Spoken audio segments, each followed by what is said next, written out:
scripted.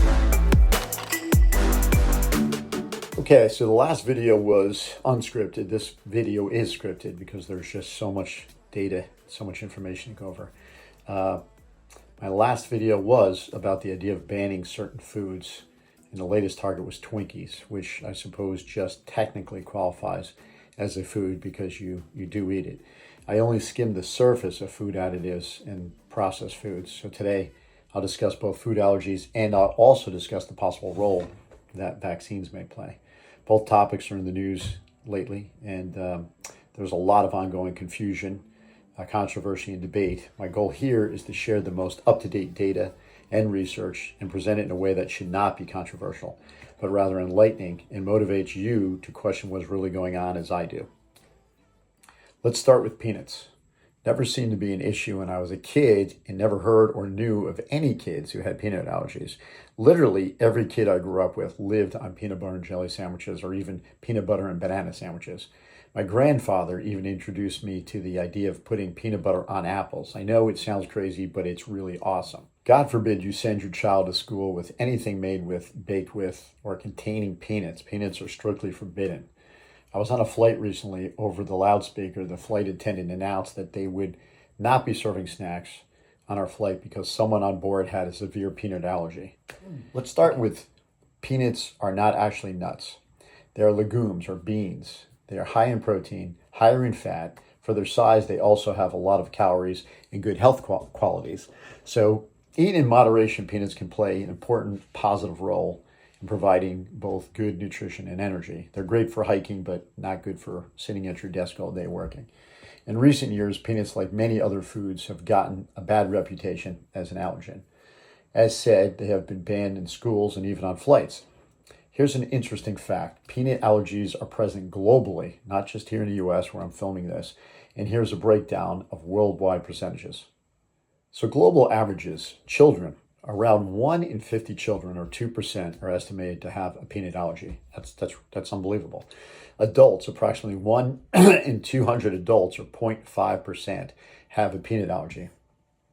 Okay, by nation, another interesting fact is Western developed countries have the highest number of cases. North America, or USA and Canada, Europe and Australia have the highest rates, with estimates ranging from 1 to 3% for children and 0.5% or 0.5 to 1% for adults. Israel, among Jewish children, the number can be as high as 7.3%. The lowest are East and Southeast Asia. Peanut allergies are less common, from 0.08% to 0.5% in children and 0.1% to 0.3% in adults. Also low in Africa, around 0.1% for both children and adults. Breakdown by race, though. In the United States, African American children have a higher chance of peanut allergies, 1.4%, compared to Caucasian children of 0.8%. Asian and Hispanic children have a lower chance compared to both African American and Caucasian children. Worldwide increase, okay? So a global increase in peanut allergies, mostly in developed countries. This trend is likely due to many possible factors, which we're going to go over. Why do so many kids and adults have peanut allergies? Here are a few theories.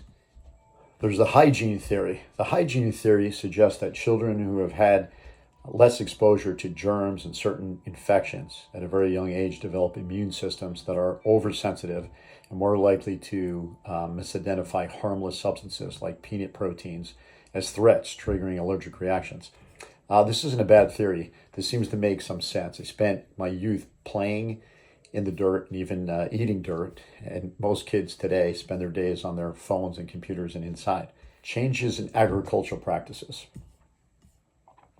Increased use of pesticides and fertilizers in peanut farming may alter the protein structure in peanuts. This also isn't bad. It also seems to make a lot of sense. There's genetic predisposition. Some people have a genetic predisposition to developing allergies, including peanut allergies. A family history of allergies increases the risk. This doesn't make as much sense to me. If there were only a few cases of people being allergic, this might make more sense. But there are mass numbers of people developing food allergies and clear global patterns. Delayed introduction of peanut protein to infants. Previously, the advice was to delay introducing peanut products to babies, which may have inadvertently contributed to the rise of allergies. Maybe. Not as strong of a theory as some of these other theories. Changes in food processing. So increased processing. Modern food production relies heavily on processing, which can alter the structure and composition of food proteins. This can make them more allergenic, meaning they are more likely to trigger an immune response to susceptible individuals. This also seems to make a little bit of sense to me. Use of additives. Food additives are widely used to enhance flavor, texture, color, and shelf life, hence the tweaking. However, some additives such as preservatives, artificial colors, and artificial flavors have been linked to an increased risk of food allergies. This also makes sense to me. Homogenization of the food supply. This is actually huge. The modern food supply is more homogenized than ever before, with people consuming narrower range of food varieties. This lack of diversity in dietary intake may contribute to allergies by limiting exposure to different types of food proteins, leading to less tolerance and potentially triggering an immune response. Changes in gut microbiome. Gut microbiome plays an important role in the development and function of our immune system. Changes in the gut microbiome due to factors such as diet, antibiotic use, may contribute to an increased risk of allergies. Again, this seems to make a lot of sense to me as well. Environmental factors. Environmental factors such as air pollution and exposure to chemicals may also play a role in the development of allergies. Again, makes sense. Increased awareness. Improved diagnostic tools and greater awareness of food allergies may contribute to the perception that peanut allergies are becoming more common. Again, maybe plays a part, but does not explain real physical daily life in data. In other words, children and adults are having real reactions and attacks which have not been witnessed in the past. Dual allergen exposure theory. This theory suggests that development of allergies depends on the timing, dose, and form of exposure to the allergen. Repeated exposure to small amounts of peanut protein may help prevent allergies, while large or infrequent exposure may increase the risk. There doesn't seem to be a theory which answers the question of why food allergies and why now and not before. Timing, dose, and form all make sense in the context of how, but does not address why. Vaccines. The relationship between vaccines and food allergies. This, of course, is the most debated of all the theories. Yep, I said the V word. According to the same health organizations and sources, they list the following under supporting and potential association. Okay, there's temporal association studies or pattern association over time. Studies have observed that increase in food allergies together with an increase in vaccination rates, particularly in developed countries. However, this could be due to other factors such as changes in eating habits, changes to food production, and environmental exposures. Okay, and this seems to make sense to me. Part 1, fact. There is an increase in food allergies alongside vaccination rates, specifically in developed countries where humans are receiving a high number of vaccinations. That's a fact. Part 2, this could be due to other factors such as changes in eating, food habits, and exposure to different environments. This is also true. Animal studies. Some research in animals suggests that vaccines may trigger immune responses that could potentially contribute to the development of allergies. However, these findings may not translate directly to humans. This is a fact also. Case reports. There have been rare case reports of food allergies developing shortly after vaccination. However, these cases are not necessarily causal and could be due to other factors such as coincidental timing or underlying allergic tendencies. Maybe. Not as strong of a theory. True, findings are not necessarily causal, not a clear link. According to the same health organizations and sources, they list the following under contradicting or potential association.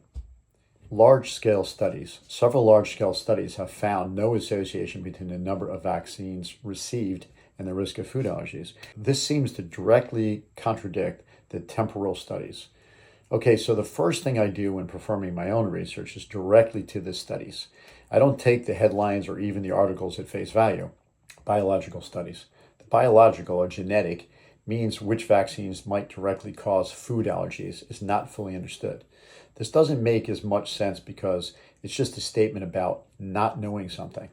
Other factors such as genetics, environmental exposures, and changes in gut microbiome are known to play a significant role in the development of food allergies. Again, This isn't evidence stating that vaccines are not the issue. This is just saying other things may also be an issue. So summary, where does all of this leave us? Well, without question, much more studies are required.